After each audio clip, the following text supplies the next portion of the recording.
귤을 이렇게 먹었더니 관절염 무릎 통증이 싹 사라졌습니다.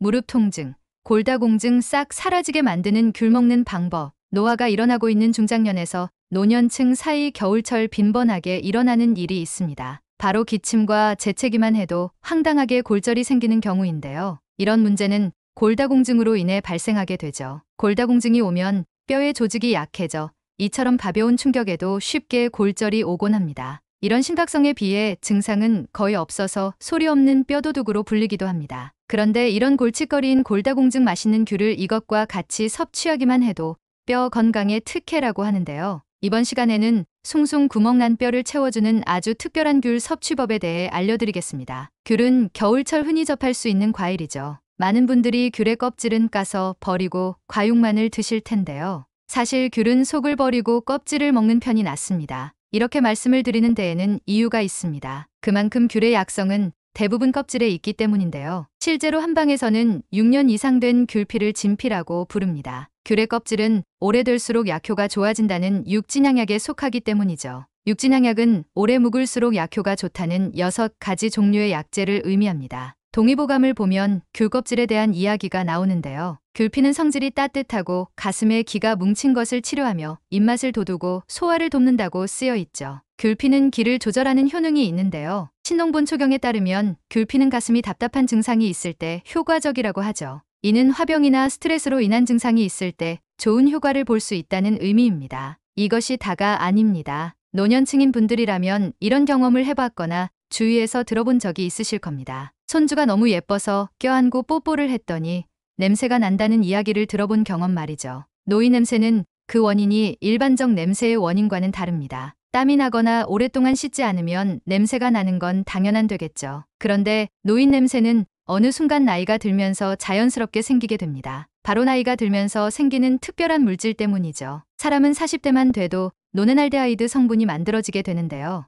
이 성분은 피지 안에 지방이 산화되면서 만들어지는 물질입니다. 알데히드는 우리 몸의 유해균을 증가시키고 피부를 산성화시킨 물질입니다. 그런데 나이가 들어감에 따라 신경계는 퇴화되어 노네날데하이드를 제거하는 능력은 감소하게 되죠. 이 냄새를 없애는 몇 가지 방법이 있는데요. 그중 하나가 바로 귤피를 이용하는 겁니다. 본초정화에는 귤피를 오래 먹으면 몸의 악취가 없어진다고 나와 있고요. 본초 강목에도 출산 후 취내, 즉 산모한테서 나는 독특한 냄새를 제거하기 위해서는 진피와 감초를 물에 달여 복용하면 즉시 없어진다고 하였습니다. 이처럼 귤피를 활용하고 샤워를 자주 하는 등 관리를 해준다면 나이를 먹어도 노인 냄새를 충분히 예방할 수 있습니다. 또한 귤에는 비타민C만 풍부한 게 아니라 베타크립토잔틴이라는 성분이 들어있는데요. 연구 결과 이 성분은 뼈의 형성을 촉진하며 대장암이나 피부암을 예방하는 데도 좋은 효능이 있는가 것으로 나타났습니다. 실제 일본 과수 연구소에서 진행한 연구를 보면 효능은 놀랍습니다. 이 연구에서는 폐경 후 여성 400여 명을 대상으로 귤을 매일 4개씩 섭취하도록 하였는데요. 그 결과 귤을 매일 먹음으로써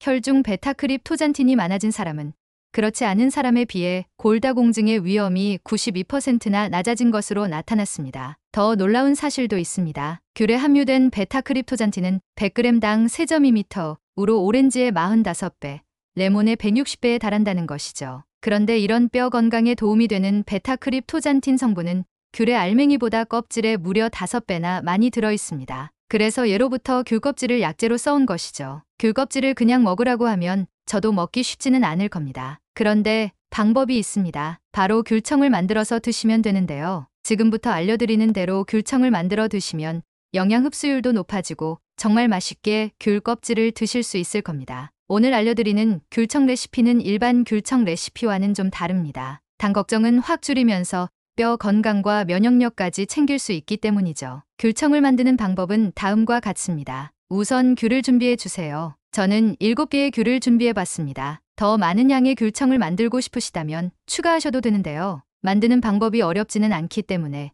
이 정도의 양만으로 귤청을 만들고 다 드시면 또 만드셔도 됩니다. 귤이 준비되었다면 우선 귤을 깨끗하게 씻어줍니다. 귤의 껍질을 버리지 않고 청으로 만들 것이기 때문에 귤을 꼼꼼히 깨끗하게 세척해 주셔야 합니다. 우선 물로 귤을 간단히 헹궈 주시고요. 그 다음 베이킹소다를 뿌려준 뒤 손으로 하나하나 문지르면서 귤을 세척해 주시면 됩니다. 보통 과일청을 만들 때는 과일과 설탕을 같은 비율로 넣어주죠. 하지만 이렇게 하면 당 함량을 5분의 1로 줄일 수 있습니다. 바로 전자레인지를 활용하는 것인데요. 우선 깨끗하게 씻은 귤의 꼭지를 떼어내 주세요. 꼭지를 떼지 않고 전자레인지에 그대로 넣을 경우 귤이 터질 수 있기 때문이죠. 귤의 꼭지를 다 떼어냈다면 귤을 전자레인지에 넣고 1분간 돌려줍니다. 이렇게 귤을 전자레인지에 넣으면 신맛을 분해하는 효소가 활성화되고요. 그 결과 신맛은 줄고 단맛은 늘어나게 됩니다. 귤이 준비되면 청을 만들기 위해 귤 1개당 설탕 5g을 넣어주면 되는데요. 그런데 이때 일반 설탕을 넣으셔도 되지만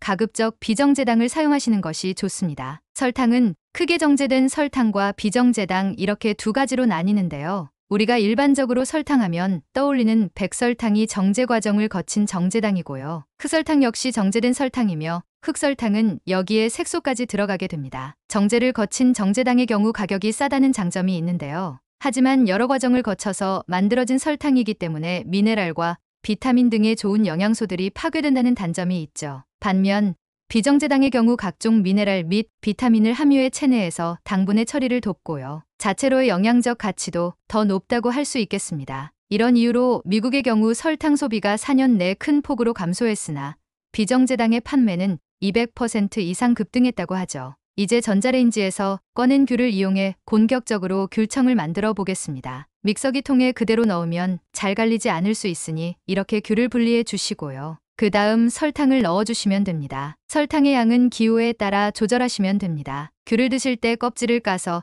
안에 나오는 흰 부분을 떼어내고 드시는 분들도 많으실 텐데요. 그런데 여기에는 비타민 P의 일종인 헤스페리딘 성분이 많이 함유되어 있습니다. 이 성분은 모세혈관을 튼튼하게 해주는 성분으로 과육에 비해 껍질에 40에서 60배나 많이 들어있거든요. 그래서 껍질을 포함한 모든 부위를 통으로 넣어 갈아주시는 것이 좋습니다. 여기에 마지막으로 생강을 2조각 넣어주시면 면역력의 특효인 귤 생강차를 만드실 수 있습니다. 모든 재료를 넣었으면 믹서기에 넣고 돌려주시고요. 완성된 재료를 유리병에 담아 2일 정도 숙성시켜 주신 뒤 냉장 보관하여 섭취하시면 됩니다. 섭취 방법은 귤청 두세 스푼에 물 200에서 300ml를 넣어서 드시면 되는데요. 기호에 따라 귤청이나 물의 양을 조절해서 드시면 되겠습니다.